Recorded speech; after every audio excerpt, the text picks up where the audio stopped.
اعوذ باللہ من الشیطان الرجیم، بسم اللہ الرحمن الرحیم۔ ماہ ربیع الاول کا چاند نظر آ گیا۔ یہ مہینہ اللہ کے رسول کا مہینہ ہے۔ اللہ کے رسول تمام عالمین کے لیے رحمت بن کر آئے، وجہ تخلیق کائنات، جس کے صدقے میں یہ کائنات بنی۔ تمام نبیوں کے سردار، اللہ کے بعد سب سے افضل ترین ہستی حضرت محمد مصطفیٰ صلی اللہ علیہ وسلم، یہ پوری کائنات آپ کی خاطر بنائے گی۔ اور ہم ماہ ربیع الاول میں خوشی مناتے ہیں، ہمیں خوشی بھی منانی چاہیے، اس لیے کہ وہ ہستی آ رہی ہے جو سب سے بڑی عید ہے۔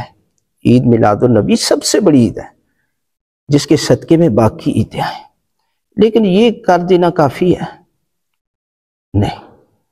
خدا کی قسم، اللہ کے رسول کی زندگی کا ہر پہلو آپ کے لیے نمونہ ہے۔ اللہ کے ساتھ کیسے زندگی گزاری، پروردگار کی کس قدر عبادت کی۔ یہ پروردگار کو کہنا پڑ گیا، اے میرے حبیب عبادت کم کرو، سو بھی لیا کرو۔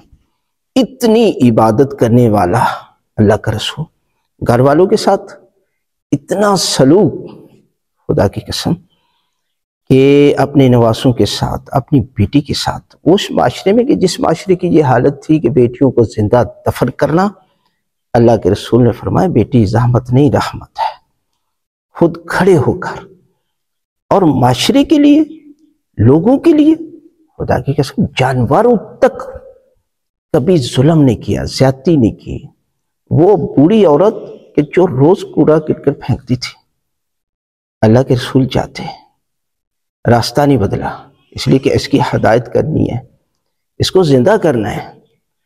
ایک دن بیمار ہوئی، اللہ کے رسول اس کے پاس گئے، اس نے سمجھا شاید بدلہ لینے دے لیں، لیکن فرمایا کہ اگر تجھے کسی چیز کی ضرورت ہے، اللہ کا رسول حاضر ہے۔ یہ سیرت ہے، یہ سنت ہے، یہ زندگی ہے، یہ انسانیت ہے۔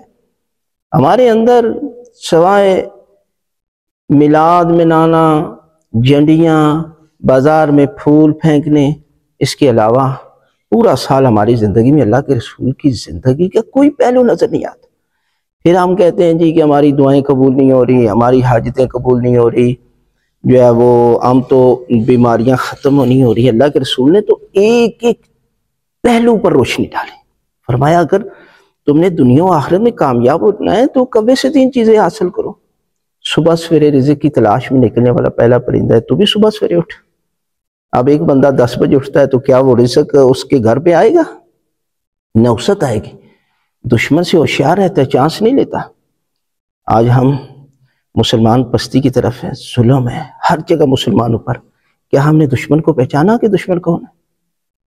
اور اس کے بعد حیا ہے اس کے اندر۔ آج بے حیائی کی انتہا ہے۔ میڈیا نے آ کر لوگوں کو بالکل ننگا کر دیا۔ وہ بیٹیاں، وہ عورتیں، وہ خواتین کہ جن کے بارے میں حکم ہے، عورت کیا ہے؟ پوشیدہ چیز، شرمگاہ کو کہا جاتا ہے عورت، اس کے بازاروں میں لے آئے۔